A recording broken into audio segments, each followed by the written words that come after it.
choose to not be first. Do we do enough? Well, I never shut up about it.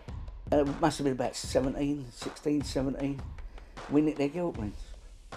Right, the bouncer's guilt ring. This is no good for me. That's the reality. If you want the honest truth, and I see it every day.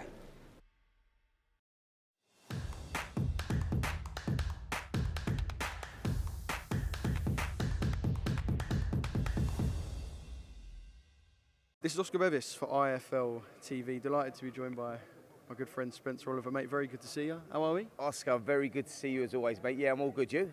Yeah, good, mate. Good. Looking forward to a massive fight this week. I feel like the last time I saw you was a while ago. The last time I saw you on camera, I feel like Chisora was either pressuring you or low blowing you, but you've survived. So Listen, he's trying to bully me, mate. It takes more than Derek Chisora, trust me on that one. Let's talk about why we're here this week. Zhang and Zhang-Joyce. And I guess in simple terms, perhaps do or die for Joe at the top level? Absolutely. Listen, respect for taking the immediate rematch because, you know, after the way that the last fight went, it was very conclusive. I think Zhang sort of had his number.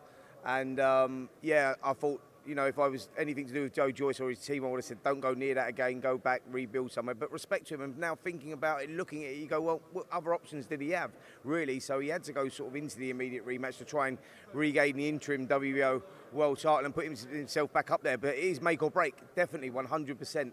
What do I think about it? Listen, like when you have a fight that ended the way that he did last time, you go, right, so tactically they got it wrong and he has to adapt. You know, adaptability is going to play a big part of this. Zhang-Joyce can't do that because Zhang-Joyce fights one way and one way only. He's the juggernaut, and that's why he's named the juggernaut. He comes forward, he's a little bit one-dimensional, quite effective, but very, very strong. And that's where he wins fights. He out-muscles people, and his engine's incredible. So, what does he have to do? I'll tell you a huge mistake, Oscar, that he made last time out. For some reason, he come in at 18 stone 2. Zhang was 19 stone 8, and you go, Zhang-Joyce's best career best performance for me was when he weighed 19 stone 3 when he beat Joseph Parker. And you go, that's where he looked good, he looked strong, you know, his engine was still incredible.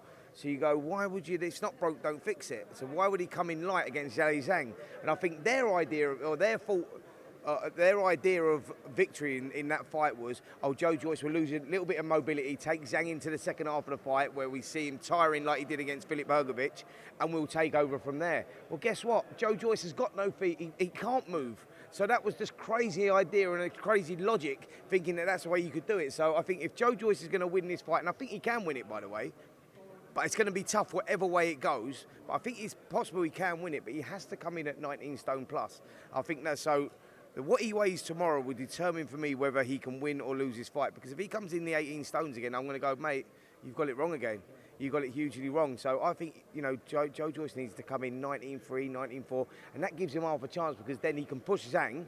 Hopefully he won't mark up the way he marked up because he lost too much weight before. He lost his punch resistance. He looks even more lethargic than he did in previous fights. You know what I mean? Whereas it worked against him. So I think he's got to try and out-muscle him, take him into the second half of the fight where his engine will take over and effectively win him a fight down the back stretch. And that's where I see it happening if it happens. Yeah, I know at the Fury and Ngannou red carpet, he was telling the media kind of harder and heavier is how he's going to approach his fight. It did seem like a little bit of a catalogue of errors, even simple stuff like moving your head, not stepping left, blah, blah. Just in terms of Zhang and Joyce in the heavyweight division, it's at a bit of a standstill. A lot of people are sitting on their hands. Obviously, Tyson's taken the crossover route. Respect to both men. This is the only big heavyweight fight we've got for the foreseeable, if we're being honest. Absolutely. Huge respect. Old school stuff going on here because, like you say, of the landscape of the heavyweight division right now and with the big fights that are sort of not materialising and they're all waiting for, you know, big fights out in Saudi or whatever. Both these guys have taken this fight again, and you go respect for that. Zhang, of course, he'll go, yeah, why not? It was easy for me last time because, of course, whilst I'm ticking over, there's probably more cash there. Absolutely, and this is a great fight for me. But for Zhang-Joyce, like you say, he's make or break. Like, what is he? 38 years of age yesterday. It was his birthday yesterday. Happy birthday for yesterday, by the way, Joe.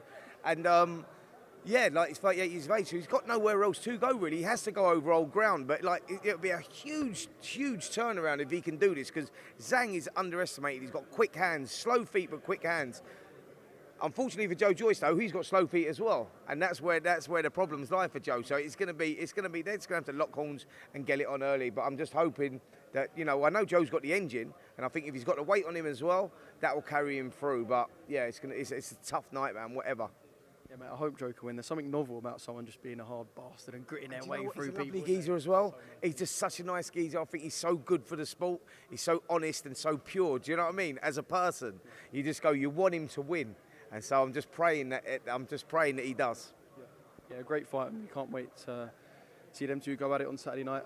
Quick one, I guess you knew this was coming. Of course. The announcement yesterday for Conor Benn fighting in Orlando, an announcement we knew was coming. I guess there's a couple of ways of looking at it. It's the return of Conor, kind of perhaps hidden a little bit deeper on an undercard on an American show, but it was always going to come with quite a lot of publicity as well. Yeah, listen, do you know what the only thing that's sort of upsetting about it is because, of course, we want Conor Benn to return and we wanted him to prove his innocence, etc., and this whole mess, it's been a complete PR disaster, but the upsetting thing is that jurisdiction lifted the ban and he's still not proved his innocence, and that's the bad thing. You know what I mean? We live in a world where, you know, we're in a tough sport. You know, people get injured, people die, and so you just want it on a level playing field. And until proven innocence, like innocent until proven guilty, guilty until proven innocent, right? And he's guilty as it stands right now because he's failed 2 tests and he hasn't proved his innocence. That's the problem that you've got. And until you prove your innocence, I don't think you should be allowed to box anywhere else. That's where I'm at with it. Do you think it could be something that... Is that a good shout, though? That's a good shout. There you go. Well, yeah, that's it. So that's where we're at with it. Do you know what I mean? So, you know, I think that few jurisdiction and like the British Boxing Board of Control, they're appealing it, and UCAD are appealing it as well. And whilst they're appealing it, Conor's obviously had the ban lifted. He's got his licence in America, and they found a loophole for him to be able to box out there. But you know, God forbid something would happen out there, then how does that look on the sport? Do you know what I'm saying? What I'm saying is clear your name, then fight. Fine. That's what needs doing. Until then, I don't think it should happen. I mean, the PR disaster word you use, I think kind of sums it up quite well. I don't think anyone's really come out of this looking fantastic. But I guess we're gearing towards Conor Benn and Chris Eubank. And when that fight does happen, the buzz around the fight, the size of the fight, kind of a fight that goes outside of the boxing circle, do you think this thing will be forgot about quite quickly? I think because of the way that it's been dealt with, I don't think it will ever get forgotten about. That's the point, and that's why I think that he needs to clear his name so that he can start, you know, rebuilding some of his fan base back. And until that happens, that's not going to happen because of the way that it's been dealt with. So Chris Eubank Jr. versus Conor Benn, does that happen? It don't happen on these shores, I think, until Conor obviously deals with his situation with the British Boxing Board of Control. So if it does happen, you may see it out in, I don't know, Abu Dhabi or somewhere somewhere in the Middle East.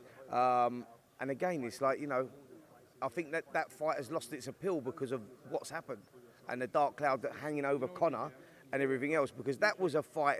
That was a fantasy fight that we, you know, it's like going back 30 years when, you know, Nigel boxed Chris Eubank, and you think, wow, we're getting it all over again. It's the fantasy fight, the two Sons legends, and reliving the fight, and that's brilliant. And now this shit's happened, and it's just clouded the whole thing, mate. It's just made, it's not good. It's not good for the sport, and I think until it's clear, you know, it takes the shine off it a little bit. Just one more thing, for a fight that was kind of wrapped up at the start of the summer, the fact that we're not going to get Anthony Joshua and Deontay Wilder as it stands, pretty frustrating. I'm gutted, mate, if I'm totally honest. It's the fight that we wanted to see, didn't we? It's been a bit of a vicious circle, this fight. I remember speaking to Luda Bella about it back in 2016 and him saying that there's been problems, and we're here 7 years later. I know, it's the politics of boxing. You know, I speak to Anthony Joshua and I know it's a fight that he wants.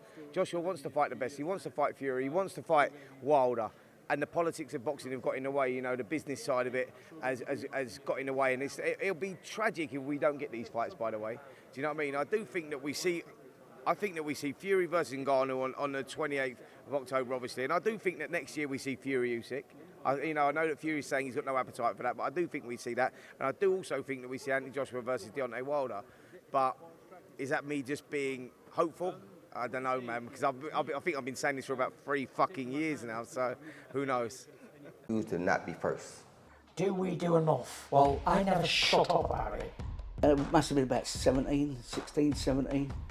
We nicked their guilt rings. Right, the bouncer's guilt ring. This is no good for me. That's the reality. If you want the honest truth, and I see it every day,